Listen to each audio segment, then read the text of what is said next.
Welcome to the She Build Show. I'm your host, Stefanie Olson, a licensed general contractor who builds new construction, renovates, and designs your vision. Today, more than ever, we need raw, authentic women who are willing to rise above society's norms, break those glass ceilings, and encourage each other to boldly build the life we were meant to live. So, honey, what are you building? Welcome to the She Build Show. So I'm so pumped for today's guest. She's a licensed custom home builder with Dailey Construction, and the work and product she produces is straight mind-blowing. Stefanie Dailey, welcome to the She Build Show. Yeah, thank you for having me. Of course. Okay, so like I was just saying, I feel like we should be best friends. We're both named Stefanie, and I know this is awkward and weird, but I still feel that way. Okay, I'm in. Right? It's hard to find people and women like us, and you have to go across the country to find them. But here we are. So I want to know just what's your history and what led you to what you're currently doing? Okay. Yeah. So my dad's been a general contractor my entire life. Single dad. I grew up. He's Stephen Dailey. Do you call him Steve? Yep. Steve. Okay. Steve. Got it. Yeah. He's done this my entire life. As a little kid, he'd pick me up from like elementary school. And I have pictures of me at 5 years old, all the way up to my teen years, running around on job sites. Mm-hmm. It's just what I knew. It's what I did. And when I became a teen, that's the way I made money. That's how I bought my first car, was cleaning up job sites. So right. Just a place that I felt comfortable. And when I got into high school, I started taking architectural drafting. And that's kind of something that I really fell in love with. Mm-hmm. And I ran with it. So I started my very first job at 16 at an architectural drafting firm about 30 minutes from my house. Cool. Yeah. I would leave high school halfway through the day. I had work release and I'd drive up to work and I'd stay there till late at night. And I started going to college after high school and realized that I was learning way more on the job than I was in school. So I ended up dropping out of school. Continued kind of working at architecture firms for an additional like 8 years. And I loved it. Just didn't feel like it was meant for me. Like I really enjoyed it, but there was something missing, I think. So after transitioning through like multiple architecture firms, I ended up getting a job for a local home builder here in Salt Lake. They do kind of tract homes, but they're on the higher end. So they're like $1 million. They don't do thousands of homes a year. They do a few hundred, but they're all really, really custom and really beautiful. So I started working with them and then realized, well, there's other departments in this particular home builder that I wanted to try out. So I got a real estate license, started selling real estate, worked at their model homes. I ran all of their marketing and then kind of got to dabble a little bit on site and just going out on site, checking on jobs, and kind of realized, wow, that's a lot more exciting for me than it is sitting in the office. Right.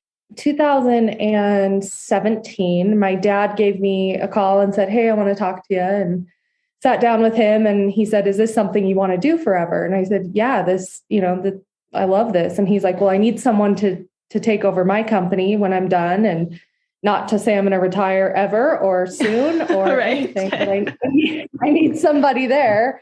And I said, yeah, I'd love to. So I gave my current home builder I was working for 6 months notice because we were right in the middle of like Pareto home season and crunch time. So helped them get through that. And then I started working with my dad in 2017. I became a general contractor in 2019. And now. So you have your B? I do. Cool. Oh my God. Like our stories are so similar. That's so weird. I have my real estate license too. It's kind of nice to know like every piece of the industry and like have your foot in so many different areas. But I think that home building has absolutely helped my real estate career. Real estate has helped my home building career. Architecture has helped my home building career probably more than anything, is knowing how the plans are designed and how it works. But then also I was lucky enough last year to get the opportunity to design my dad's new home for him. Oh my gosh. So being able to take the skills I had learned as a home builder and use them to then go backwards, create floor plans, that made that set of plans so much different than anything else I had ever drawn, because I had way more knowledge when it came to the building side of things and how things were put together and how things would be built and how you read plans like through the process. I feel like every architect should have to build a house. Yeah, honestly, like, I think that it would make architecture and, architectural designers so much more knowledgeable had they been able to spend some time on site. So that was a really cool experience for me, was being able to, go backwards a little bit and design a set of plans. But not only that, it's my dad's forever home, and it's a house we're going to spend like the rest of our lives having Christmas and family dinners in. So there's just such a sense of pride. Yeah. That's so cool. It was a fun experience. So what does your daily life look like now working with your dad? Yeah. So we are a custom home builder, but we specialize in we do very few homes per year. Right now is the biggest number of homes we've ever had, and I have 8. Wow. Typically, like when we're talking custom, give me like your minimum square footage. So we don't necessarily have a minimum square footage, but right now, like the least expensive house I've got is probably 1.2 million. Right. And I'm just saying, it's way different from where I am. We're talking like 1,500 square feet. And I'm sure you're like, oh, we don't, rarely do we deal with anything less than 4,000. I'm just guessing. So that $1.2 million house I've got right now is 3,500 square feet, but only half of it's finished. Oh, wow. So that kind of tells you like what Utah's market is. So I have that all the way up to currently I've got just under a 9,000 square foot home. That's probably going to end up around 5 million. So that's so fun. I build like tiny little things, and it makes me like, you post your stuff. I'm like, they have a bowling alley in their house. Oh, yeah, it's not fair. It is really fun, but it absolutely takes a lot when you're dealing with that price point, or I'm sure you got some picky people. You do, but you also, they're buying most of the time their forever home from you. So they have every right to be picky, and they also have every right to want your attention all of the time. So having 8 at one time has been a little difficult. Thankfully, we're kind of knocking 3 of those off the list within the next 60 days. So we'll be down to a more manageable number. But yeah, it's just, even with how high costs are here in Utah, we're still building more than ever. Yeah. It hasn't slowed us down. So it's been an interesting 2 years. I'm sure. That's so cool. I'm so proud of you, and like so glad that you just like went for it. Tell me about the house that she built. I'm just so intrigued. Tell me how that dream was born. Yeah, the house that she built was a really cool project here in Saratoga Springs. So we started the Utah Professional Women in Building Group, which is a chapter of a national group, a few years back here in Salt Lake City. And we've been lucky enough to have women from all over the state that have joined that. It is now a Utah State Professional Women in Building Council. Cool. It's really cool. And we have more than 60 women that have joined and are paying members and doing really incredible things for our entire community. But the house that she built, we needed a project that we could do that was going to be fun and exciting and attention catching. And throughout discussion back and forth, this project of building an all-female built home came up. Everyone thought, wow, this seems really cool, really exciting, but can we do it? There was a lot of people who thought, no, it can't be done. And that kind of pushed us even harder to make sure it did get done. So we started the house that she built, and it took us about 10 months to build it, but we flew women in from all over the United States to work on this project. It ended up being, I would say, probably 70%, if I had to guess, all female built. We had a lot of areas, and I'm sure you see the same thing. When was the last time you saw a female on like a footing and foundation crew? Never. Or like a flat work crew, or, I mean, occasionally we're seeing female framers, which is really cool now, but like, it's just hard to find. And I know. And people, they're like, oh, everybody on your crew is women. I'm like, no, I'm just trying to like get it out there that we need more women. If it were possible, I would, but like, I can maybe find an electrician and a plumber sometimes, And so, in those areas like framing, we can't find one female framer from Michigan and fly her out to do the house. It's a big job. So we had these incredible crews of men that came out and like helped support us and helped teach women how to do framing. And we're talking about women who are like real estate agents and mortgage and title women who are like, this is a cool project. I want to be a part of it. how can I learn? And they put on a pool belt and a sweatshirt and showed up and learned how to frame a house in 30-degree weather last winter. And it was really cool. So I think as much as we wanted it to be an all female built home, the experience didn't change with men on the site. It was still really inspiring to see so many women get out there and get involved and get excited about, there's not a lot to be excited about when it's dumping snow outside and it's 20 degrees and you have to put on 10 layers and go outside and work all day. But these women didn't care. They just wanted to be a part of a bigger project and something better, to better our industry. And so they showed up and they did it. It was really cool. The house was built. We tried to build it 100% out of donations. We ended up spending about $200,000 to build the house, and we sold it for over $600,000. Oh my gosh, that's amazing. Yeah. So we ended up with $400,000 and change that is going to go to scholarships for young women to go into any trades programs, and then helping some local female ran charities, and then helping our Utah Professional Women in Building continue to do outreach. Yeah. Were you kind of the head of all of that? So I served as the president. I'm currently president of Professional Women in Building for 2021. So I did all of the finished carpentry in the home with a team of women that I flew in from all over the United States. So that was kind of my baby on the project. Yeah.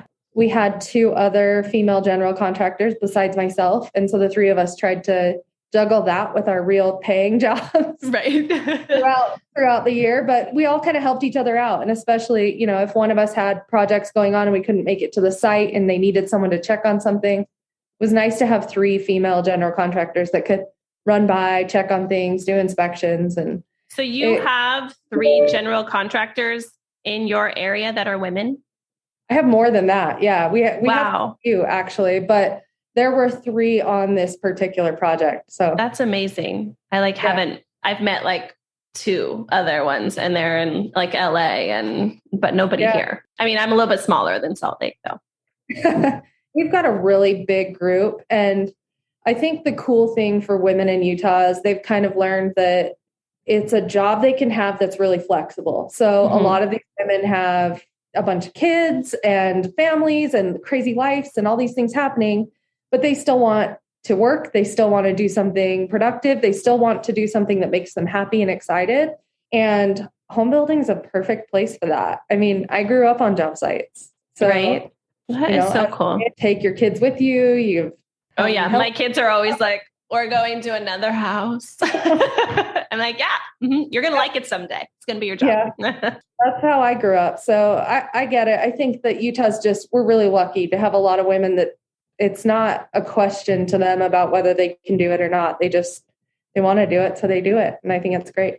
Right. And I think that's because you guys are normalizing it and you're making it accessible and getting enough outreach out there to tell everybody that this is something you can do and something you should consider. And I think I'm excited for the day when you walk onto a job site and it's not weird to see, women there doing things. And I find that honestly, the men in the trade are so supportive of having me and my crew. And I've been doing it a long time. Is that kind of been your sense as well? Yeah. And I think for me, I have a little different kind of crew. All of my trade partners, they've known me since I was a kid. Right. My dad's a very loyal contractor. He doesn't price shop. He picks the people that are good to him and he's good to them. And that's why they have these long-term relationships. So a lot of these people have known me forever, and they really, they know that I know what I'm talking about, and they don't question me or give me a hard time on site. But the occasional time we do have new guys or new men that own companies that are coming out and, joining our trade team, I do have to prove myself. And at some point it would be great to not have that have to happen again. But I think for the next little while, we just have to continue to get the word out that women should be in this industry. It's a great place for you to be. And, we have to know what we're talking about as well, because that's probably part of the problem is they have ran into the women on job sites, whether it's interior designers or homeowners, or even people who are working as general contractors or subcontractors that want to think they know it all. And then they make a mistake or they say something incorrect. And then that one particular male trade partner goes, oh, all women must be like this. Right. So I'm the first one to say, like, if I don't know, I'll be like, I don't know. Mhm. And I'd rather say I don't know than pretend like I know something. Yeah, it'll always get you into trouble. I'm like, no. Right. All you have to do it once and then you won't do it again. I know. Oh my God. Okay. So tell me about, I have a guess about this answer to this question, but tell me about the most influential person in your life and how they've impacted you.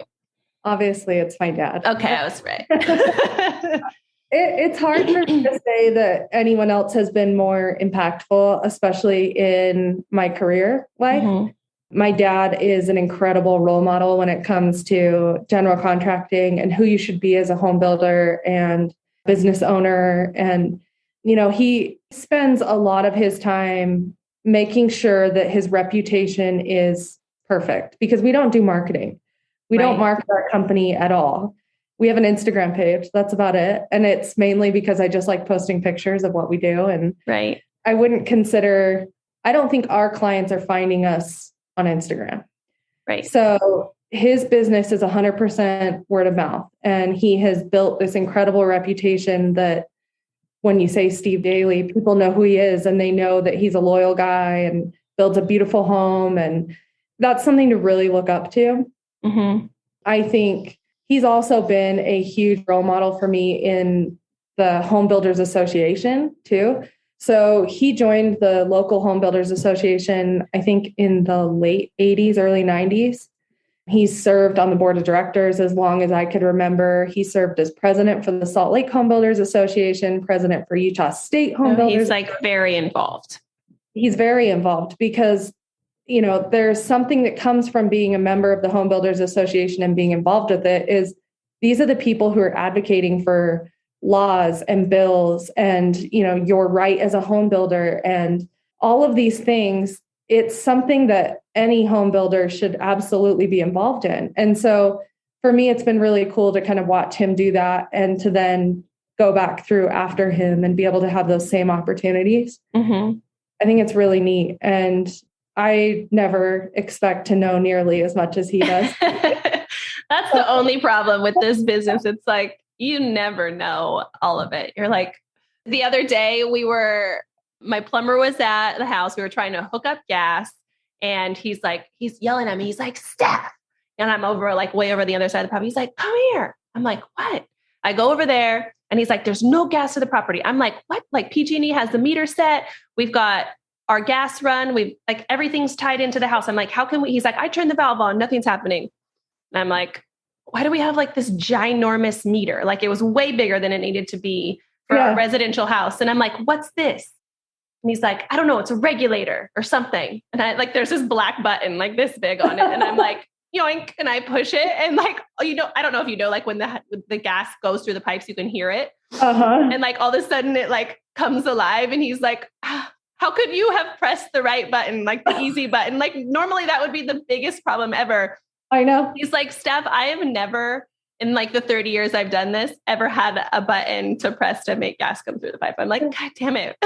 It's not like PG&E told us, Yeah. Oh my God. It was so funny. I'm like, you just never know. No, it's everything. It's been a good thing. And I think that I've been really lucky to have someone like him that is such an incredible role model. So that's so cool. My dad is my hero as well. And to have just a male person in your life that can just encourage you and inspire you and tell you to go after your dreams, I think is so worth it. And I just want to be able to do that, for my kids and my family and encourage other women and impact them in the same way. So it's so cool. Our lives are so similar. Okay. I know. So one other question I want to know, I know this is kind of getting a little deep. All right. So just hold on. If you could be remembered for one thing, what would it be? Probably a community service project. The house that she built's cool, and it was a really cool project, but in the end, it was bought and sold. It was hopefully an inspiration to help other people do the same thing across the United States. But there's something different that comes from being able to help someone who is in a situation that needs help. And, we're so blessed as home builders to have the amount of business we have right now and be as busy as we are, that's our favorite thing to do around here is to give back. So absolutely. My dad started the community service committee at the Home Builders Association when he was president. I just recently, 2 years ago, served as the chairman for that same committee. Like 4 years. Oh my gosh, that's amazing. That was really cool. But we accomplished like 21 projects in a year, and it was wheelchair ramps for people who had kids in wheelchairs, and they were picking their kids up, taking them in the house, getting their wheelchair. They didn't have a wheelchair ramp because they're expensive. Demoing bathrooms in people's houses to make them wheelchair accessible for their kids, or, finishing a basement so a little girl with autism could have kind of a play area that helps her mind create and gets her working. And just things like that have probably been more exciting and more inspiring for me personally.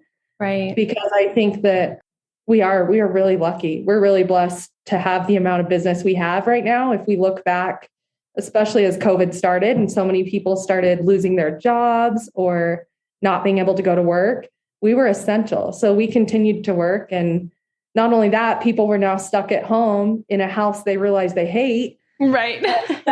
Now our business is essential and it's through the roof because everybody wants a new home. So if nothing else, we can take that extra income and the extra time that we really don't have, but we should, and give it back. So that's beautiful. And what a beautiful legacy. And that's just, I feel like that's exactly what life's about. Like if, we're not on this earth to just like collect greedy money and savor it for the rest of our life. I think being able to have like a deeper purpose and a deeper meaning and do something that actually gives back, it ultimately to you when you're giving to somebody else and it fulfills you. I think that's so beautiful. Awesome.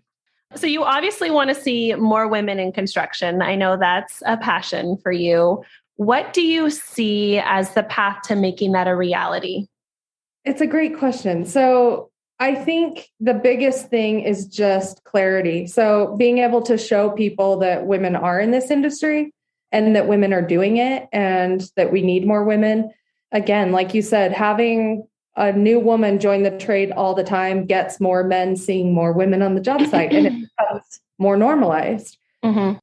So I think just the women that are in the industry getting out there and doing like you're doing right now, creating a podcast, speaking to other women, like getting the word out is probably the most beneficial thing we can do. Yeah, I think having the social media and having the ability to reach so many people where, maybe 20 years ago, there was women in the industry, but they had no way to tell other women that you were there. And I feel like every woman in construction feels like she's alone and she's by herself and she's, forging the path ahead. And I've kind of done the same thing and, gathered other women in my area and created a women in construction group and we get together because it just feels lonely and you feel like you're by yourself because most of the time in my experience, we're these like pretty badass chicks that like to be outside and we don't really like to have a whole lot of girlfriends and men hanging out with dudes is totally our choice over catty women.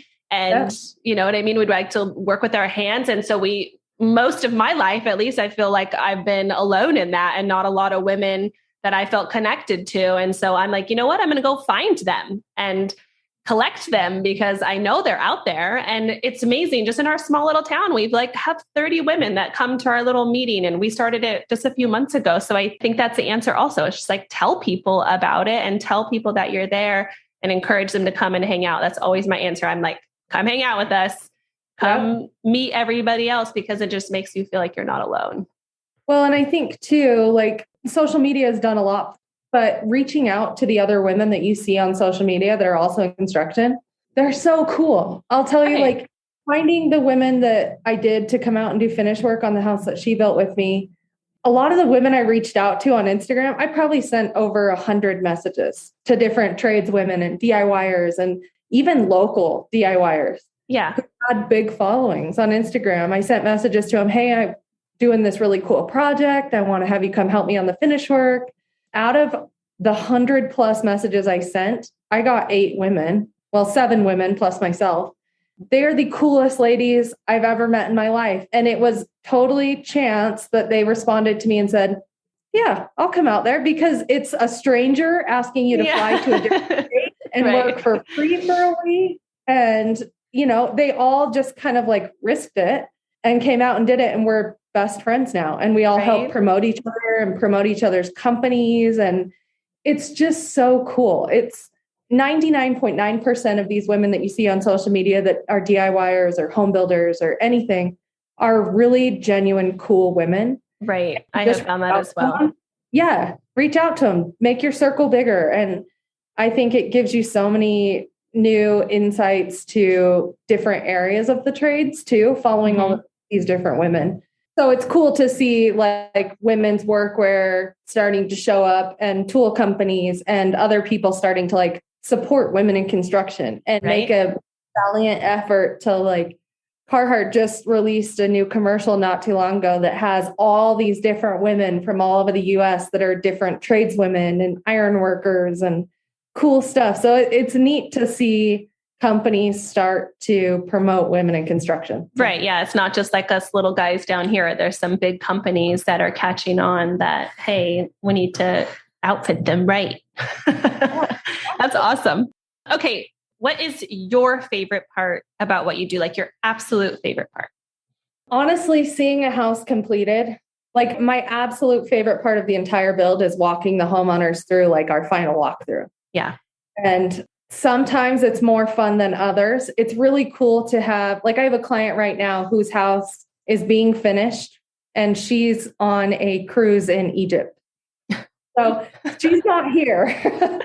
And it's really cool to like, I was telling her for months, hey, you're not going to have a refrigerator. I'm sorry, Thermador's on back order. You're not going to have an ice maker. I'm sorry, they're on back order. I can't get you an exterior railing. Your bowling alley showed up and it was in pieces, destroyed. Oh, no. Yeah, it was this like $60,000 bowling alley that we had shipped here and we unloaded it and it's like busted to pieces. And it took 6 months to wait for it. And I was like, I'm sorry, I don't know what to do. So she leaves and goes to Egypt. And all of a sudden I get a phone call from the appliance guy. Hey, I have a fridge you can have. I get a phone call from the bowling alley people. Oh, we found you a new bowling alley. We're going to load it on a truck ourselves and drive it out there. Like, right. So it came together.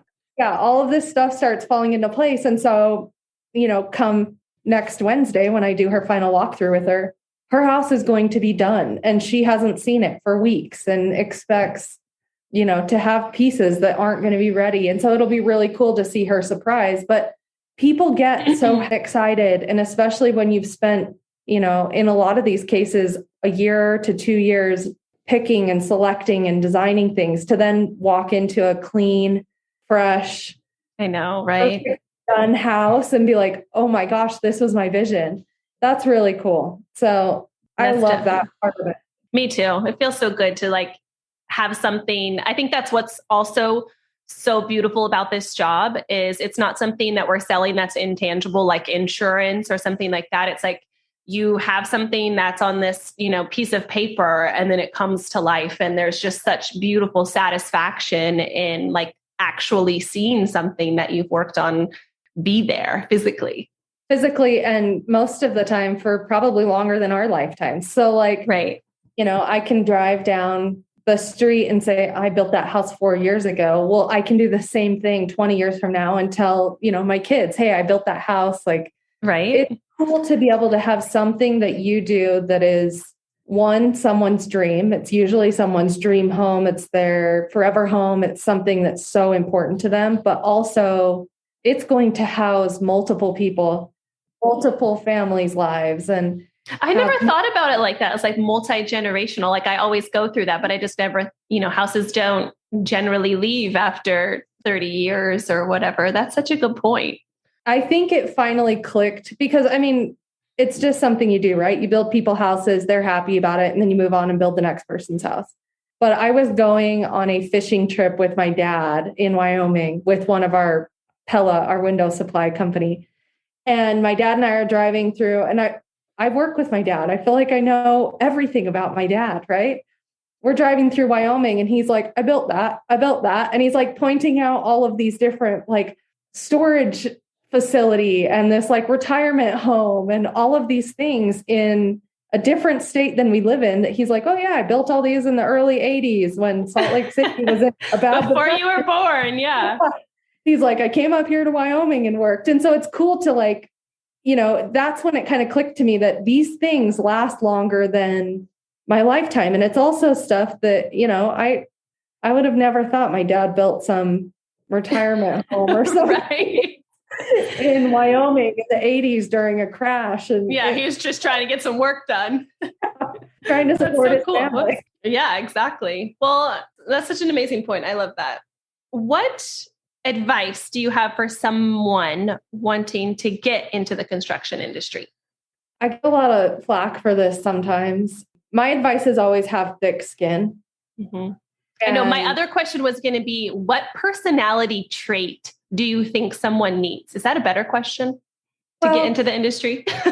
I absolutely think construction is not for the soft of heart. Like, you have to have thick skin, even in a situation where I'm in, where most of the people I work with have known me since I was a kid. We still get into it all the time. Right. I mean, we're in a crunch. We're at the last minute. I'm yelling at the plumber about something. He's yelling back to me about something. You have to have thick skin, and you have to also be able to say, I'm wrong.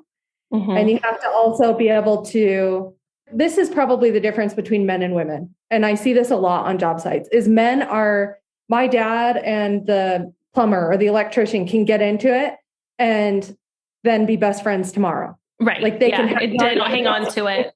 Yeah. They have an argument about something and it's like, okay, fine. We fix that, moving on, and you're good friends. I think for women, and it's just maybe the emotional aspect of it or more sensitive, for sure. Yeah, the sensitivity aspect of it, but feelings tend to get hurt with women, whereas that doesn't happen with men. So if you are going to come into the construction industry, just know, have thick skin. People aren't here to bully you, but everybody, it's an emotional, home building is an emotional industry. And it's an emotional process for your buyers, for your subcontractors. Everyone has families at home. They could have something happening in their personal life. Mm-hmm. So just have thick skin. And, if you're passionate about it and you love what you do, then you're not going to have any problems. It's an incredible industry. It's so flexible and rewarding. And I mean, you could make an incredible living doing it. Right. Have thick skin and then have a girlfriend that's in the industry that you can talk to. Someone you can vent to, because that always helps. Right. I think you also have to have a good sense of humor. Like, you just have to be able to shoot the shit like all the time. Yep. And then be like, and I'm serious. I need you to get the countertops in tomorrow. It is. It's an interesting industry, but I think it's the most rewarding thing you can do. I love what I do. So that's awesome. So do I. Okay. One last question. Okay. What's your biggest pet peeve? And it can be personally or in business, whichever you want. So this is my biggest pet peeve today, because I've had to deal with it for the last 2 weeks. And it's when you ask someone, so here's a great example. I call you and I say, hey, countertop guy, when are you going to have my countertops for this job? And you say next week. Well, when I call you next week and you don't have them and you're mad at me because I'm rushing you, I asked you for a timeline. Right. I didn't make your timeline. So I think for me, I can feel it. My biggest pet peeve at the moment. And it's the same thing. I had the same thing with the bowling alley company. He said, oh, I'll have your replacement the week after Thanksgiving. And then I called him and he said, oh no, I can't do it till December. I never told you that. Well, he's showing up now. So right. We got to figure it out. But I think it's just be honest. Yeah. Be honest about your timeline. I would rather you tell me I'm going to have it to you in 3 weeks and have it be there than have you tell me tomorrow and not show up for 3 weeks. Yeah. I think that's my hardest thing too, because from my perspective, you tell me that, and then I'm going to go and plan everything around that. I've got the tile guys coming in after you. I've got, sinks being delivered and faucets being delivered, and I'm ready for you. And then I call you and you're like, oh no, I didn't go template today. Sorry. And I'm like, I asked you 3 weeks ago what you said, and I gave you plenty of time. Yeah. It's the same thing. I think, as general contractors, our job is to make sure that the house or the building, whatever you're doing, is staying on schedule. It's, you're on a timeline. Many of residential homes are done through construction loans, which have a deadline. Mm-hmm. And I think that as general contractors, we take what our subcontractors or our trade partners say and okay, great. You'll have it here in a week. I'm going to schedule person A, B, C, and D right after you so that, the homeowner can move in. Yeah. So one person who's not truthful about their timeline affects Everything 10 else. others. Yeah. Yeah. So, and they're only thinking about their jobs and what they're doing. I know, it's okay. I think it's just expected. Like I've never had a job that was like, oh, that just went swimmingly. I know. It was so easy. It was so easy. Everyone told me what they were going to do and they showed up on time and nothing was back ordered. Especially right now, right? It's like, it's so hard. I find humor in it by like making ridiculous Instagram reels. I know. Oh my God. When you did the appliance one, I have a draft like in my reels of the appliance one that you did. I was like, she feels me. Well, it's like, I was going through them this morning. I have one that I did on a job site right after the guy called me and said, there's a back order of drywall. And I'm like, I can't get drywall for what reason now? Like, and so like, that's kind of my outlet of like dealing with it, making it funny. Yeah. You have to have a sense of humor. I know. I like to laugh about it. But part of it too is like, I know there are other people out there just like you who are going to watch that and laugh and be like, holy shit, that's how I feel today. I know. Oh my God. Appliances, right? I feel like appliances and windows have been killing me. 99% of the houses I build are wood Pella windows. Mm-hmm. And Pella takes incredible care of us. We use their windows almost all of the time. Yeah. And I had 2 homes this year that are kind of on the lower end of like our price point. They're still over $1 million homes. So there's nothing like cheap about them. Yeah. Cheap about them. But these particular homeowners, windows were not that important to them. And they wanted to use these Amsco windows that are, I think, fiberglass and produced 5 miles from me. They're like down the street. The Amsco Oh, really? Yeah, right down the street. And I waited like 4.5 months for these windows that are built down the street. You're like, can I just come pick them up? I can put them together. Yeah, they're like, no, sorry, there's a nationwide shortage on black fiberglass. I'm like, of course. What now?